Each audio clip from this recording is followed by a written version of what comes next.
ಮಧ್ಯಾಹ್ನದಿಂದ ತಿಲ್ಲೆ ಕಾಯ್ತಾ ಇದ್ದೀವಿ. ಕಾಯ್ದು ಕಾಯ್ದು ಸಾಕಾಯ್ತು. ಮಾನ್ಯರೇ, ಕಳೆದ 3 ವರ್ಷಗಳಿಂದ ಸಾಮಾಜಿಕ ಜಾಲತಾಣದಲ್ಲಿ ನನ್ನ ವಿರುದ್ಧ ಸುಳ್ಳು ಸುದ್ದಿಗಳು ಹರಡುತ್ತಿರುವ ಬಗ್ಗೆ ನನ್ನ ಸ್ಪಷ್ಟನೆ. ನನ್ನ ಮಗಳು ನಿಶಾಳ ತಾಯಿ ವಿಚ್ಛೇದನ ಪಡೆದು ಸುಮಾರು 25 ವರ್ಷಗಳೇ ಕೆಳಗಿದೆ. ಅವಳಿಗೂ ನನಗೂ ಯಾವುದೇ ಸಂಬಂಧವಿರುವುದಿಲ್ಲ.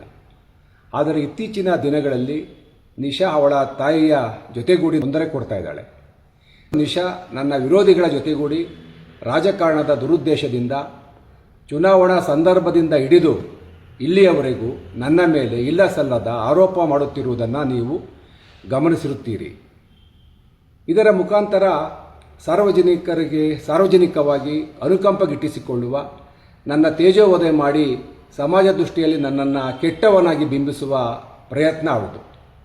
ಸಾರ್ವಜನಿಕ ಬದುಕಿನಲ್ಲಿ ಕಳೆದ 30 ವರ್ಷಗಳಿಂದ ಹಲವಾರು ರಾಜಕೀಯ ಏಳುಬೀಳುಗಳ ನಡುವೆ ಜನಸೇವೆಗೆ ನನ್ನನ್ನು ನಾನು ಅರ್ಪಿಸಿಕೊಂಡಿದ್ದೇನೆ.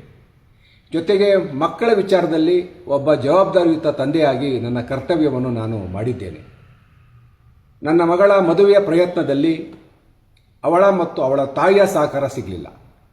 ಆದರೆ ಅವಳು ಹರಡುತ್ತಿರುವ ಒಳ್ಳರಂಜಿತ ಕಪೋಲ ಕಲ್ಪಿತ ಸುಳ್ಳು ಸುದ್ದಿಗಳಿಗೆ ಜನಸಾಮಾನ್ಯರು ಕಿವಿಗೊಡಬಾರದೆಂದು ನಾನು ಮನವಿ ಮಾಡ್ಕೋತೀನಿ. ಇನ್ನು ನನ್ನ ಕುಟುಂಬ, ನನ್ನ ಹೆಂಡತಿ ಶೀಲಾ ಒಬ್ಬ ಗೃಹಿಣಿಯಾಗಿ ನನ್ನ ಪೋಷಕರ ಯೋಗಕ್ಷೇಮವನ್ನು ನೋಡಿಕೊಂಡು ನನ್ನ ಕಷ್ಟ ಸುಖದಲ್ಲಿ ಭಾಗಿಯಾಗಿ ಸಹಧರ್ಮಿಣಿಯಾಗಿ ಒಂದು ಸಾಂಸಾರಿಕ ಜೀವನವನ್ನು ನಡೆಸುತ್ತಿದ್ದು, ಅವಳ ಮೇಲೆ ಕೂಡ ವ್ಯವಸ್ಥಿತವಾಗಿ ಅಪಪ್ರಚಾರ ನಡೆಯುತ್ತಿದ್ದು, ಸತ್ಯ ಅಸತ್ಯತೆ ತಿಳಿಯದೆ ಸಾರ್ವಜನಿಕರು ತಪ್ಪಾಗಿ ಅರ್ಥೈಸಿಕೊಳ್ಳಬಾರದೆಂದು ಮನವಿ ಮಾಡಿಕೊಳ್ತೇನೆ. ನಮಸ್ಕಾರ.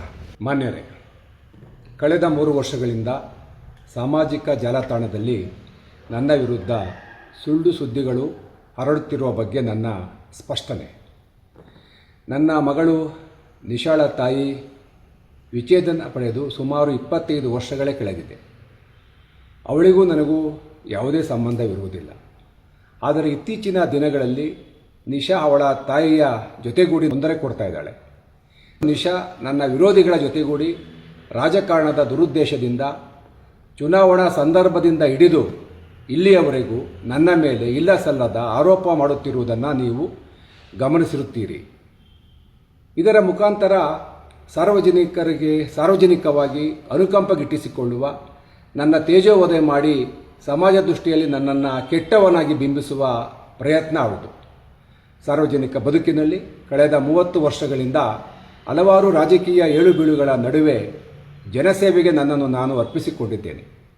ಜೊತೆಗೆ ಮಕ್ಕಳ ವಿಚಾರದಲ್ಲಿ ಒಬ್ಬ ಜವಾಬ್ದಾರಿಯುತ ತಂದೆಯಾಗಿ ನನ್ನ ಕರ್ತವ್ಯವನ್ನು ನಾನು ಮಾಡಿದ್ದೇನೆ. ನನ್ನ ಮಗಳ ಮದುವೆಯ ಪ್ರಯತ್ನದಲ್ಲಿ ಅವಳ ಮತ್ತು ಅವಳ ತಾಯಿಯ ಸಹಕಾರ ಸಿಗಲಿಲ್ಲ. ಆದರೆ ಅವಳು ಹರಡುತ್ತಿರುವ ಒಳ್ಳರಂಜಿತ ಕಪೋಲ ಕಲ್ಪಿತ ಸುಳ್ಳು ಸುದ್ದಿಗಳಿಗೆ ಜನಸಾಮಾನ್ಯರು ಕಿವಿಗೊಡಬಾರದೆಂದು ನಾನು ಮನವಿ ಮಾಡ್ಕೋತೀನಿ. ಇನ್ನು ನನ್ನ ಕುಟುಂಬ, ನನ್ನ ಹೆಂಡತಿ ಶೀಲಾ ಒಬ್ಬ ಗೃಹಿಣಿಯಾಗಿ ನನ್ನ ಪೋಷಕರ ಯೋಗಕ್ಷೇಮವನ್ನು ನೋಡಿಕೊಂಡು ನನ್ನ ಕಷ್ಟ ಸುಖದಲ್ಲಿ ಭಾಗಿಯಾಗಿ ಸಹಧರ್ಮಿಣಿಯಾಗಿ ಒಂದು ಸಾಂಸಾರಿಕ ಜೀವನವನ್ನು ನಡೆಸುತ್ತಿದ್ದು, ಅವಳ ಮೇಲೆ ಕೂಡ ವ್ಯವಸ್ಥಿತವಾಗಿ ಅಪಪ್ರಚಾರ ನಡೆಯುತ್ತಿದ್ದು, ಸತ್ಯ ಅಸತ್ಯತೆ ತಿಳಿಯದೆ ಸಾರ್ವಜನಿಕರು ತಪ್ಪಾಗಿ ಅರ್ಥೈಸಿಕೊಳ್ಳಬಾರದೆಂದು ಮನವಿ ಮಾಡಿಕೊಳ್ತೇನೆ. ನಮಸ್ಕಾರ.